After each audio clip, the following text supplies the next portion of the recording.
Le système de santé connaît des ratés aussi en Gaspésie. Les soins en obstétrique à Chandler ont fait l'objet de plusieurs bris de service dans les dernières semaines. C'est évidemment extrêmement anxiogène là, pour des familles, pour des femmes. Un feu de broussailles aurait pu très mal virer à Bonaventure si le vent n'avait pas été favorable aux pompiers. Si ça aurait été du bord côtier, du vent d'ouest, mais là, on aurait couru plus. Mégane Perry-Melançon est une candidate qui n'a pas peur de travailler fort pour obtenir des résultats. Son portrait plus tard au bulletin. La mise en vente de la mine Caribou à Bathurst crée de l'incertitude économique dans la région Chaleur. Votre TVA Nouvelle commence maintenant.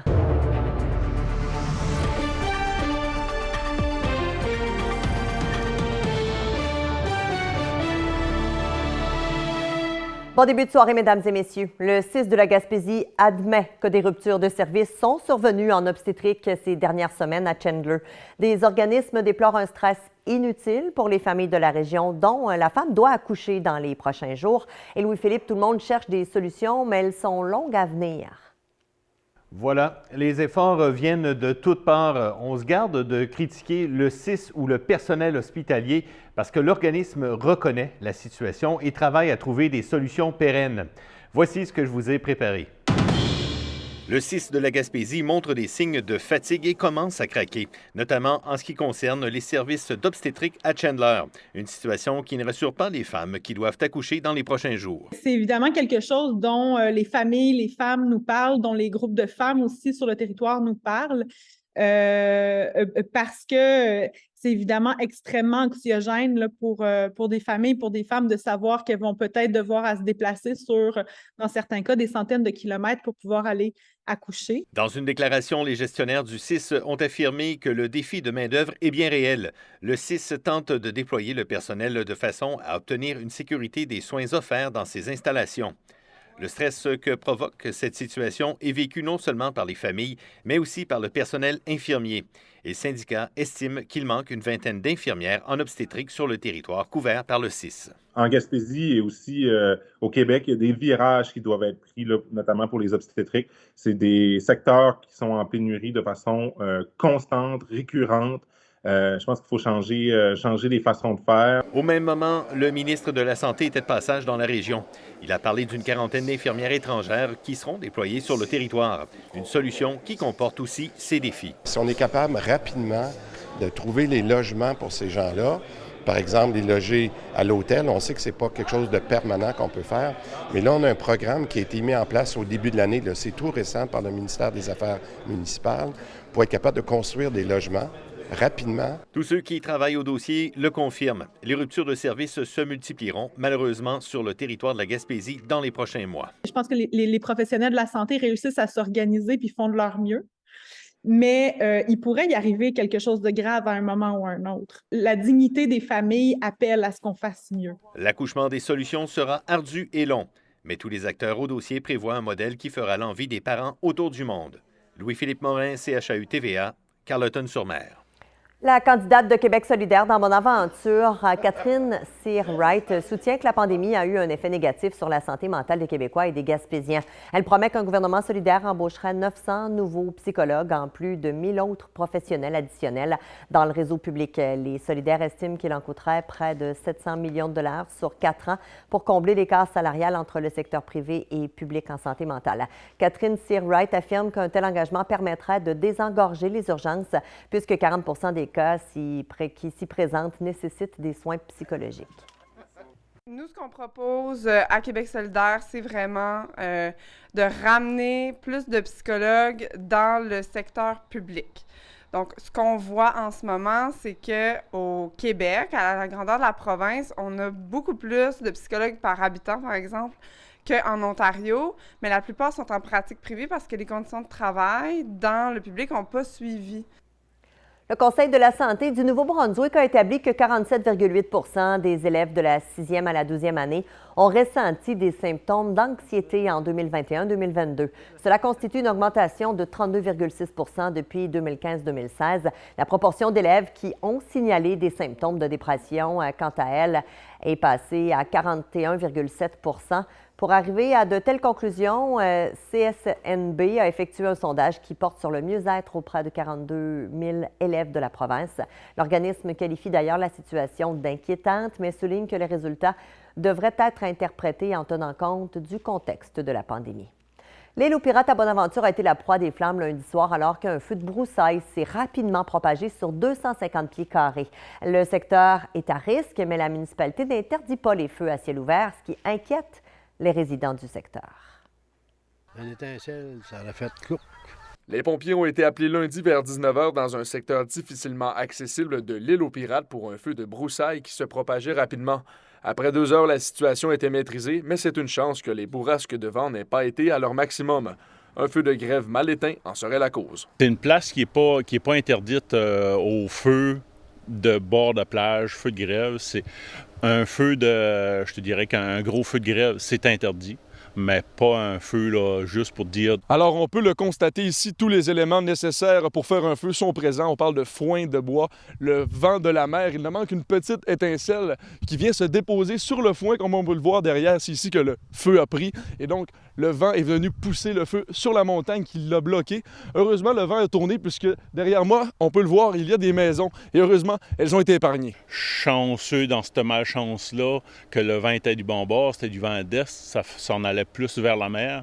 Si ça aurait été du bord côtier, du vent d'ouest, mais là, on aurait couru plus, puis c'est dangereux pour les bâtiments, des personnes, des résidents qui sont sur le bord de la côte, puis il y a des vieux bâtiments, là, il y a des vieilles maisons. Plusieurs maisons en bordure de l'île sont des bâtiments ancestraux avec un revêtement de cèdre et sont facilement inflammables. Ce citoyen connaît mieux que quiconque le secteur et croit qu'une réglementation devrait être adoptée. J'ai déjà été à la pêche là, de bout, puis j'avais fait un petit feu sur le bord. Puis je m'ai aperçu que c'était vraiment dangereux, je l'ai éteint tout de suite. De son côté, la SOPFEU rappelle qu'il est mieux de prévenir que de guérir. Première chose à faire, s'assurer qu'on est à bonne distance de la forêt, s'assurer qu'il n'y a pas trop de vent, s'assurer de toujours être là pendant que le feu brûle. Puis quand arrive le temps de l'éteindre, c'est de bien l'éteindre avec de l'eau, du sable, de bien mélanger le tout, s'assurer qu'il n'y a plus de source de chaleur sur notre feu de camp. Ce n'est pas la première fois qu'un incendie fait des ravages à cet endroit. Rappelons qu'en 2016, une résidence pour personnes âgées avait été la proie des flammes et qu'une trentaine de résidents avaient été évacués. Félix Côté, CHAU TVA, à Bonaventure. Un quadiste a perdu la vie à la suite d'une embardée survenue mardi à Trout Brook, une vingtaine de kilomètres dépassé Miramichi. Selon les informations de la police, l'accident s'est produit peu après 18 heures lorsqu'un septuagénaire a perdu la maîtrise de son VTT avant de quitter la chaussée et de percuter plusieurs arbres. Le conducteur originaire de Miramichi était seul sur le véhicule. La victime, qui était dans un état critique, a été conduite à l'hôpital le plus près mais a succombé à ses blessures quelques heures après son arrivée. Ici Jessie Roussel. Mégane Perry-Mélançon est la candidate péquiste sortante à Gaspé. Elle se présente sous la bannière péquiste pour une nouvelle élection. Son portrait après la pause.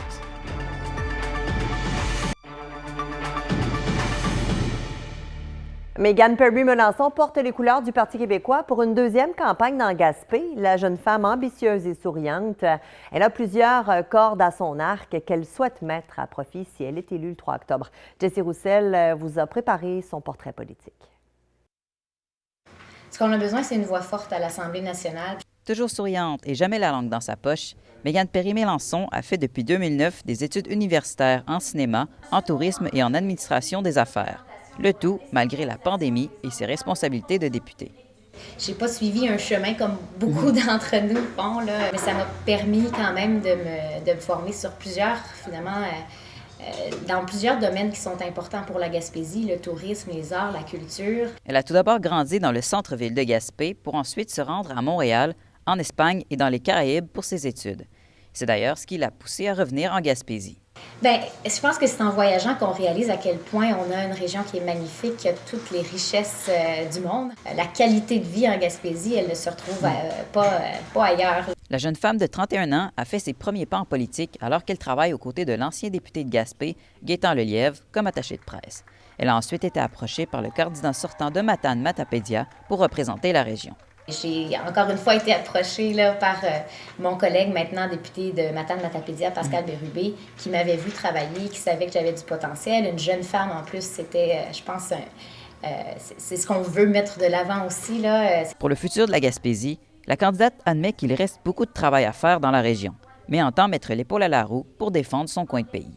Mais je dirais que c'est d'abord de s'occuper des gens qui habitent le territoire, de bien occuper notre territoire, de prendre nos propres décisions. On est capable de se prendre en main. On l'a montré à plusieurs reprises dans l'histoire de la Gaspésie. Ambitieuse et déterminée, Mégane Perry-Melançon poursuit cette campagne électorale en ayant un objectif clair en tête, celui de faire entendre la voix des Gaspésiens jusqu'à l'Assemblée nationale. Jessie Roussel, CHEU-TVA, Grande-Rivière. Devant la pénurie de main-d'œuvre qui frappe le territoire, le candidat libéral de Bonaventure propose que la région se dote d'une table de concertation. Christian Cyr souhaite réunir les différents élus, syndicats, municipalités et autres acteurs de l'emploi en Gaspésie afin de proposer des solutions durables à ce problème. De plus, M. Cyr estime que l'enjeu du logement intimement lié à la crise de la main-d'œuvre doit lui aussi être solutionné. Le candidat libéral croit que la construction de logements est plus qu'urgente et qu'il faut prioritairement s'y attaquer en construisant 2000 unités locatives.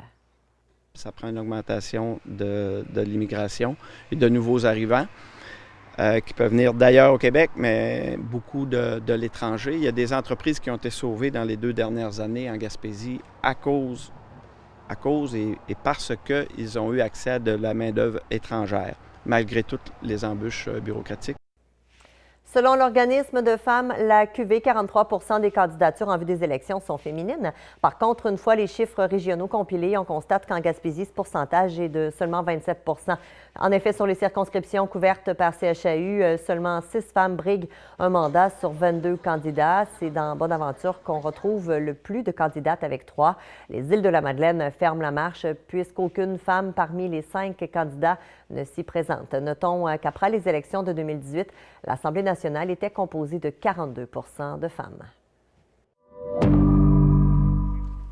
Michel, vous nous proposez ce soir d'aller à la rencontre d'une pionnière de l'information au Québec, nulle autre que Jocelyne Cazin. Une femme reconnue pour son franc-parler qui ose déranger lorsque nécessaire. D'ailleurs, elle a grandement contribué au journalisme d'enquête au Québec. On n'a qu'à penser aux émissions JE et Dans la mire qu'elle a animées avec succès pendant plusieurs années sur les ondes de TVA. Mais malgré la réussite professionnelle, elle a dû surmonter plusieurs épreuves dans sa vie personnelle, notamment le suicide très médiatisé de son collègue et ami Gaétan Giroir. Et c'est parce qu'elle a choisi la vie, soit dit en passant, qui est le titre de la conférence qu'elle présentera ce jeudi 19h30 à la salle de spectacle régionale des Jardins de New Richmond, que l'organisme Droits et recours santé mentale Gaspésie-les-Îles l'a invité à partager son vécu. D'ailleurs, c'est sans retenue qu'elle se confie sur les changements qu'elle a faits pour devenir celle qu'elle est. J'ai compris que si je voulais être sereine, si je voulais être en forme, si je voulais être aimable avec moi-même d'abord et avec les autres ensuite, bien, il fallait que je la choisisse, la vie. Et probablement que plus jeune, j'ai décidé d'être une battante plutôt qu'une victime. Et ça, c'est quand même extrêmement important. Donc ça, je raconte ça aux gens à travers différentes thématiques, comme par exemple, d'abord s'aimer soi-même, parce que quand on ne s'aime pas soi-même, on a bien de la misère à aimer les autres. Ça, c'est un facteur important. Avoir des projets, mais demander de l'aide. Demander de l'aide. Tellement intéressante à écouter. C'est un échange qui sera certainement très captivant, là. Tout comme son nouveau livre qui sortira, lui, en librairie le mois prochain. Dès le 13 octobre, Cindy pourra découvrir ce nouvel effort littéraire qui sera à l'opposé de ses 2 précédents romans, Si j'ose déranger et Ma véritable identité. Flirtait avec l'autobiographie. Cette fois-ci, elle propose un polar explosif, politico-policier, où le personnage principal, Gabriel, se permet de vivre tout ce que sa créatrice aurait aimé essayer, un exercice des plus satisfaisants pour l'auteur. J'ai tripé parce que c'est l'histoire d'une journaliste d'enquête qui raconte sa vie, mais à travers laquelle aussi elle raconte l'histoire meurtrière la plus insolite et perverse que le Québec contemporain a connue. Pire que l'éternité. Oh, oh, oh. Et Francis, à la météo, il faut dire que l'été tire à sa fin. En fait, elle est terminée et c'est sous les averses que ça va se passer.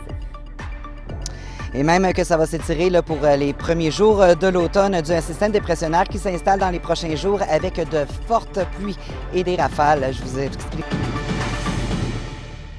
À peine un mois après avoir renvoyé l'ensemble de ses employés et s'être placé à l'abri de ses créanciers, la société minière Trevali met en vente la mine Caribou de Bathurst. Un coup dur pour l'économie de la région Chaleur. Patrick Giguère. Vendredi dernier, la Cour suprême de la Colombie-Britannique a accordé à Trevali une ordonnance de sollicitation de vente et d'investissement. L'objectif est d'obtenir des propositions visant l'acquisition des installations ou des actifs. Le mois dernier, la société basée à Vancouver avait suspendu ses opérations d'extraction de minerais et remercié ses quelques 200 travailleurs avant de se placer sous la protection de la loi sur les arrangements avec les créanciers. Une décision qui était justifiée par les faibles taux de productivité de la mine Caribou. J'en connais plusieurs, certains qui ont été affectés grandement, d'autres moins.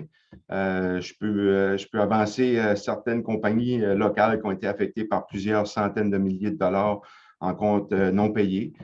Donc, c'est certain que c'est un coup dur pour ces entreprises-là. Dans une déclaration écrite, la mairesse de Bathurst espère qu'un autre exploitant se manifeste rapidement pour relancer les opérations. Malgré tout, le directeur général de la CBDC croit que la communauté d'affaires fera preuve de résilience et saura se retrousser les manches. Ils ne lâcheront pas, ils vont être en mesure de s'en sortir, je suis persuadé de ça. Ils ont déjà vécu des aventures semblables. Ils essaient de prendre leurs précautions, mais c'est toujours difficile des fois lorsqu'on fait face à ces situations-là. Alors que le marché économique est ébranlé, M. Roy rappelle l'importance d'encourager le plus possible les commerces locaux. C'est eux qui restent dans la région, c'est eux qui créent les emplois. Puis je pense qu'on ne doit pas perdre de vue que nos entrepreneurs sont la clé de notre croissance économique pour la région. La mise en vente des installations minières de Bathurst survient dans la foulée de la démission du PDG de la société, une semaine après que la justice du Burkina Faso ait déclaré coupable d'homicide involontaire deux hauts dirigeants d'une mine détenue par la compagnie en Afrique. Le processus pour dénicher un nouvel acheteur ou investisseur devrait débuter à la mi-novembre. Patrick Giguère, CHAU-TVA. Aux prises avec de graves problèmes financiers, l'usine de transformation de produits marins La Renaissance aux îles de la Madeleine se voit accorder un délai de 45 jours pour déposer une offre à ses divers créanciers. Lundi, un jugement de la Cour supérieure a octroyé ce nouveau délai à l'organisation, estimant que les gestionnaires de La Renaissance agissent de bonne foi dans ce dossier. La prochaine audience est donc fixée au 3 novembre, date à laquelle un nouveau prolongement sera demandé ou une proposition viable sera faite. Rappelons que la compagnie doit entre autres 2,8 millions de dollars aux 66 pêcheurs membres de l'Office des pêcheurs de homard des îles de la Madeleine. Ma cliente est confiante, mon client, l'Office, est confiant que Renaissance travaille fort, il fait ce qu'il faut avec des excellents consultants, son syndic, là, pour déposer une proposition à ses créanciers qui va être une bonne base pour sa réorganisation. Les Tigres de Campbellton ont connu un bon premier week-end d'activité avec une victoire en 2 matchs, mais surtout 16 buts marqués au total. Ils ont gâché l'ouverture locale du Blizzard à Edmundston dans un gain de 6-4 avant de s'incliner 8-6 contre Miramichi. Justin David et Ludovic Harrison ont mené la charge avec 5 points chacun, alors qu'Ivan Kovalev, qui a choisi le numéro 27 comme son père Alex, a obtenu 2 points à son baptême dans la LHM. Le prochain match des Tigres aura lieu vendredi. Offrez le cadeau d'une vie unique et personnalisée à la bijouterie Brigitte de Grande-Rivière. On surveille de près un cyclone tropical, Francis, qui pourrait venir sur nos secteurs. Voilà, et ça commence à se préciser, Cindy, la possible arrivée de l'ouragan Fiona pour affecter nos secteurs. Là, présentement, elle est dans les Caraïbes où elle souffle des vents d'une amplitude de 215 km/h qui pourrait prendre force demain vendredi et fusionner là, avec de fortes pluies. Je vais vous donner plus de détails là, au courant de la journée de demain, mais juste avant, on va regarder les détails pour ce soir. Sur Gaspé et la péninsule acadienne, ce sera généralement nuageux, alors que sur la baie des Chaleurs et aux îles, il y aura des averses. Un vent sud-est pourrait souffler jusqu'à 40 km/h sur l'archipel. Les vents diminueront en deuxième portion de la nuit. Demain, la pluie sera au rendez-vous sur toutes les régions. Les secteurs de la péninsule acadienne et de la baie des Chaleurs pourraient respectivement accumuler 15 à 20 mm. Il y aura aussi un vent sud-ouest qui pourrait amener des rafales de 20 à 50 km en mi-journée sur Gaspé, Bac-à-Raquette et les îles. Sur le long terme, c'est un week-end en dents de scie qui se dresse. La baie des Chaleurs, il faudra attendre à dimanche pour le retour du soleil avec 16 degrés. Lundi, mardi, possibilité d'averse avec 60 %. Sur Gaspé, ce sera une fin de semaine avec des mercures sous les tendances entre 9 et 14 degrés. Et dimanche, retour du soleil dans la péninsule acadienne. C'est un